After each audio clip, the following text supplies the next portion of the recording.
Hello बच्चों, let's read the question. Question says let ABC be a triangle of area 15 square root 2 and the vectors AB vector है I plus 2J minus 7K, BC is AI plus BJ plus CK and AC is 6I plus DJ minus 2K. D is greater than 0, then the square of length of largest side of triangle ABC is dash. First we see the key concept. देखिए, अगर किसी triangle की sides आपको दी गई हैं A B और C, तो 1/2 of magnitude of A cross B equal होगा एरिया के. यहां हमें एरिया कितना दिया गया है? Area is equal to 15 square root 2. This implies 1/2 और क्रॉस प्रोडक्ट करेंगे हम ए बी क्रॉस ए सी की, और उसका मैग्नीट्यूड ये ले लिया, ये होगा 15 स्क्वायर रूट 2. अब ए बी भी आपको दिया गया है, ए सी भी आपको दिया गया है, इसे हम इक्वेशन ए बोल देते हैं. तो सबसे पहले हम ए बी क्रॉस ए सी दो वेक्टर की क्रॉस प्रोडक्ट हम कैसे करते हैं? डिटर्मिनेंट की हेल्प से. पहली रो में लिखेंगे आई जे के, दूसरी कॉलम में दूसरी रो में लिखेंगे इसके कोफिशिएंट आई जे के. तो 1 2 -7 और AC के कोफिशिएंट है 6 D -2. यहां से आप A B cross AC find out करेंगे. बहुत इजीली आप फाइंड आउट कर सकते हैं. ये हो जाएगा -4 + 7D. इसे मैं लिख रही हूं 7D -4 I माइनस जे के लिए आप लिखेंगे -2 और +42 है, तो ये -40J बनेगा. प्लस के लिए लिखेंगे तो के लिए हो जाएगा ये D -12 और ये के का कोफिशिएंट है. हमने निकाल लिया. ए बी क्रॉस ए सी निकल गया है. This is equation B. हमने इनको नाम दिया equation A and equation B. अब इक्वेशन ए और इक्वेशन बी, अगर मैग्नीट्यूड निकाले हम ए बी क्रॉस ए सी का, मैग्नीट्यूड किसके इक्वल हो जाएगा? 7D -4 का स्क्वायर प्लस -40 का स्क्वायर प्लस D -12 का स्क्वायर और पूरे का स्क्वायर रूट. मैग्नीट्यूड ऐसे ही निकालते हैं.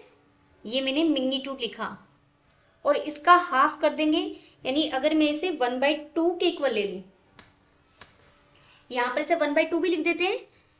1/2 मैंने यहाँ ले लिया यहीं पर, तो ये 1/2 हो गया और ये मुझे दिया गया है 15 स्क्वायर रूट 2.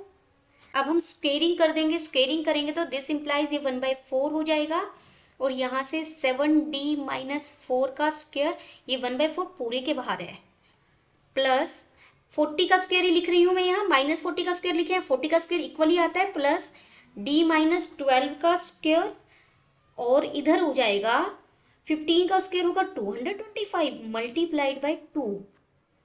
दिस इंप्लाइज यहां से आपको डी के लिए सोल्व करना है. देखिए, हो जाएगा 49D square plus 16 minus 56D plus 40 का स्क्वायर हो जाएगा 1600 plus D square plus 144 minus 24D is equal to 225 multiplied by 8. इस 4 को हम राइट हैंड साइड में ले गए. दिस इंप्लाइज डी स्क्वेयर हो जाएगा 50D स्क्वेयर.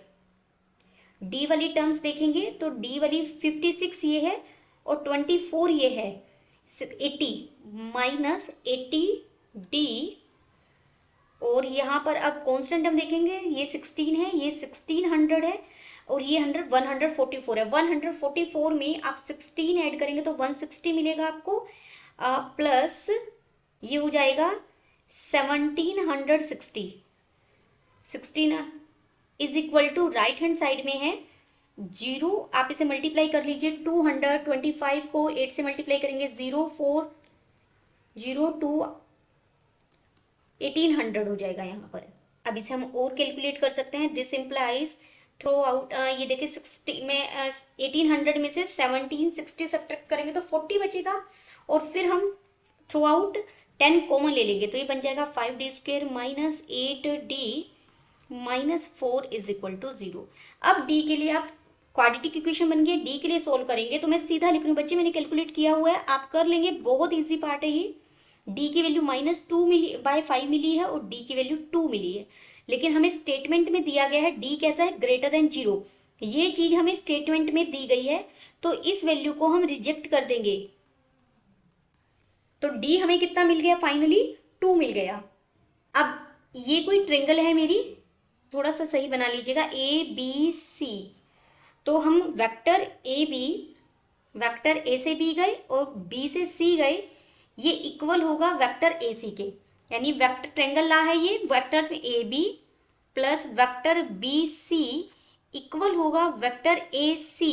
डायरेक्शन का भी यहाँ मेन रोल है, तो उसके corresponding A B plus B C, देखिए सीधा आप स्टेटमेंट से कर सकते हैं, A B plus B C और ए सी के इक्वल लेंगे तो यहाँ से देखिए ए बी का आई कोफिशिएंट यहाँ आई है और बी सी का ए है, तो ए प्लस 1 बन जाएगा जो ए सी के इक्वल है, 6 के इक्वल है। दिस इंप्लाइज, यहाँ से सीधा मैं लिख रही हूँ a प्लस 1 किसके इक्वल आ जाएगा, 6 के इक्वल आ जाएगा। तो a की वैल्यू यहाँ से आ गई 5, a की वैल्यू मिल गई है। अब दूसरा कोऑर्डिनेट आप ऐसे ही चेक करेंगे तो b प्लस 2 इक्वल आ जाएगा d के, लेकिन d की वैल्यू तो 2 ही है। दिस इंप्लाइज यहाँ से b कितना मिल गया, b मिल गया 0। अब मुझे a b मिल गए हैं। दिस इंप्लाइज, अब c पर चलेंगे, c -7 मुझे मिलेगा -2 के इक्वल, वहीं से आपने कंपेयर किया, यही इसी का यूज करते हुए निकाला है, तो c की वैल्यू मिल जाएगी 5। अब a b c मिल गए हैं, d मिल गए हैं, तो वेक्टर्स जो आपको a b b c और a b वेक्टर दिया हुआ था, देखिए उसके सारे कोऑर्डिनेट्स b c और a c तीनों मिल गए, हमें तीनों मिल गए तो तीनों का मैग्नीट्यूड निकाल सकते हैं, यानी तीनों की लेंथ पता लग जाएगी।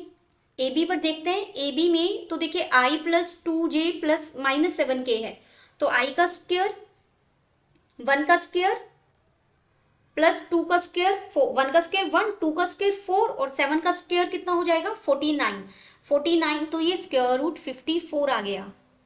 बी सी पर चलते हैं, पीछे देखिए बी सी, ए मिल गया मुझे, ए कितना मिला है यहाँ पर, ए मिल गया 5, बी मुझे कितना मिला है, बी मिला है 0 और सी कितना मिला है, सी मुझे मिला है 5। तो यहाँ 5 का स्क्वायर 25 प्लस 5 का स्क्वायर 25, स्क्वायर रूट के अंदर कितना मिल गया, स्क्वायर रूट 50।